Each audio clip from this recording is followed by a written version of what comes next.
নমস্কাৰ বন্ধুসকল, জব আছামলৈ আপোনাক স্বাগতম জনাইছোঁ। বন্ধুসকল, আজিৰ দিনটোৰ নিযুক্তি খবৰকেইটা লৈ আহিছোঁ। মুঠ 5টা বিভাগত মুঠ 357টা পদৰ বাবে আবেদন কৰিব পাৰিব। পিয়ন, সহায়ক, ৰাণী আদি বিভিন্ন পদৰ বাবে আপোনালোকে আবেদন কৰিব পাৰিব। গোটেইখিনি জৰুৰী তথ্য জানিবলৈ শেষলৈকে ভিডিঅ'টো চাই থাকক। দেৰি নকৰাকৈ আহক ভিডিঅ'টো আৰম্ভ কৰোঁ। বন্ধুসকল, প্ৰথমটো নটিফিকেশ্যন আহিছে DC অফিচ কৰিমগঞ্জৰ ফালৰ পৰা, য'ত মুঠ 5টা গ্ৰেড 4 পদৰ বাবে আপোনালোকে আবেদন কৰিব পাৰিব। চকীদাৰ, খানচামা, পিয়ন আৰু মালি পদৰ বাবে এইকেইটা পদৰ বাবে আপোনালোকে এপ্লাই কৰিব পাৰিব। লাষ্ট ডেট হৈছে 30/11/2021 তাৰিখ, অৰ্থাৎ 30 নৱেম্বৰৰ আগত ইয়াৰ বাবে আপোনালোকে অফলাইন এপ্লাই কৰিব লাগিব। প্ৰথম পদটো হৈছে পিয়নৰ পদ, মুঠ এটা পদ আছে ST প্লেনৰ বাবে সংৰক্ষিত।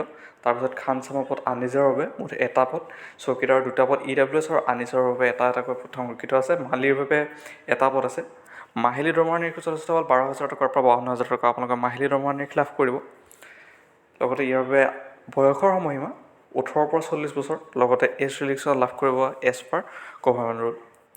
এডুকেশ্যন কোৱালিফিকেশ্যন বিচাৰিছে বন্ধুসকল 8 পাছ কৰা সকলো কেণ্ডিডেটে ইয়াৰ বাবে এপ্লাই কৰিব পাৰিব। ইয়াৰ বাবে এপ্লাই কৰিবলৈ ডেছক্ৰিপশ্যন বক্সত এখন ফৰ্ম দিয়া থাকিব, সেইখন ডাউনলোড কৰি আপোনালোকে ফিল আপ কৰি পেলাই এইটো এড্ৰেছ তাত DC office Karimganj, post office district Karimganj, Assam pincode 788710 এইটো এড্ৰেছত পোৱাকৈ আপোনালোকৰ ডকুমেণ্টছৰ জেৰক্স কপিৰ সৈতে পঠাই দিব লাগিব পোষ্ট অফিচৰ মাধ্যমেৰে।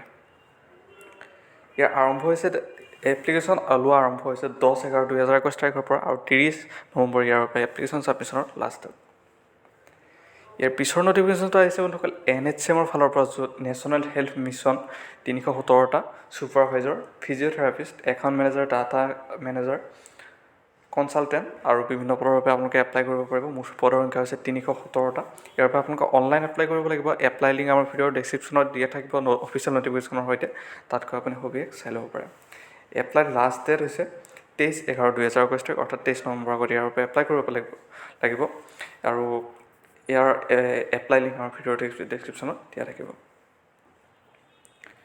ইয়াৰ পিছৰ নটিফিকেশ্যনটো আহিছে বন্ধুসকল BCPLৰ ফালৰ পৰা, ব্ৰহ্মপুত্ৰ ক্ৰেকাৰ এণ্ড পলিমাৰ লিমিটেডৰ ফালৰ পৰা, য'ত 12টা নন এক্সিকিউটিভ পদৰ পৰা আপোনালোকে এপ্লাই কৰিব পাৰিব। ইয়াৰ বাবে এপ্লাই লাষ্ট ডেট হৈছে 11/12/2021 তাৰিখ, অৰ্থাৎ 11 ডিচেম্বৰৰ আগত ইয়াৰ বাবে আপোনালোকে অনলাইন এপ্লাই কৰিব লাগিব। ইয়াৰ এপ্লাই লিংক বা ইয়াৰ অফিচিয়েল নটিফিকেশ্যন আমাৰ ভিডিঅ'ৰ ডেছক্ৰিপশ্যনত দিয়া থাকিব, তাত গৈ আপুনি সবিশেষ চাই ল'ব পাৰে। ইয়াৰ বাবে এপ্লিকেশ্যন 18 পৰা 40 বছৰ, কিন্তু ক্ষমা কৰিব 18 পৰা 30 বছৰ, কিন্তু ইয়াৰ বাবে এজ ৰিলেক্সন দিয়া থাকিব age per government rule. Application fees দিয়া আছে আনৰিজাৰ্ভ EWS OBC NCL থকা কেণ্ডিডেটসকলে 200 টকাৰ এপ্লিকেশ্যন ফিজ পে' কৰিব লাগিব। SC ST PWD কোনো এপ্লিকেশ্যন ফিজ পে' কৰিব নালাগে।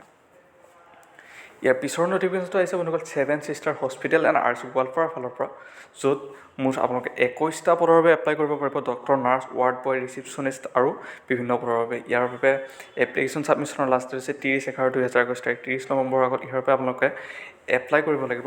ইয়াৰ বাবে এপ্লাই পদসমূহ হৈছে ষ্টাফ নাৰ্ছ, ফ্ল'ৰ মেনেজাৰ, ইয়াৰ পিছত দিয়া আছে ৰিচিপশ্যনিষ্ট বা ৱাৰ্ড বয়, এনেধৰণৰ বিভিন্ন পদ দিয়া আছে। এইসমূহত আপোনালোকে এপ্লাই কৰিব পাৰিব। ইয়াৰ বাবে এপ্লাই কৰিবলৈ বন্ধুসকল এটা ইমেইল ID দিয়া আছে। ইমেইল IDত আপোনালোকৰ CVখন প্ৰেৰণ কৰিব লাগিব বা কণ্টেক্ট নাম্বাৰ কেইটামান দিয়া আছে, তাত গৈ আপুনি ইয়াৰ বাবে সবিশেষ জানি ল'ব পাৰে, ক'ত কেনেকৈ এপ্লাই কৰিব লাগিব এইবোৰৰ ডিটেইলছ জানিবলৈ এইটো কণ্টেক্ট নাম্বাৰত আপোনালোকে কণ্টেক্ট কৰি ল'ব পাৰে। এড্ৰেছ দিয়া আছে বন্ধুসকল 7 sister hospital and research centre, Bapuji Nagar, Baltamari, in front of SP office Goalpara 783-121। পিছৰ এটা নটিফিকেশ্যন আহিছে বন্ধুসকল বিশেষ ভাল খবৰ আছাম ৰাইফলছৰ বাবে, যিসকলে এপ্লাই কৰিছিলে তেওঁলোকৰ এডমিট কাৰ্ডসমূহ মুকলি হৈছে। গতিকে এই এডমিট কাৰ্ডসমূহ আপোনালোকে ডাউনলোড কৰি ল'ব পাৰে। ইয়াৰ ডাউনলোড লিংক আমাৰ ভিডিঅ'ৰ ডেছক্ৰিপশ্যনত দিয়া থাকিব, তাতকৈ আপুনি এইভাৱে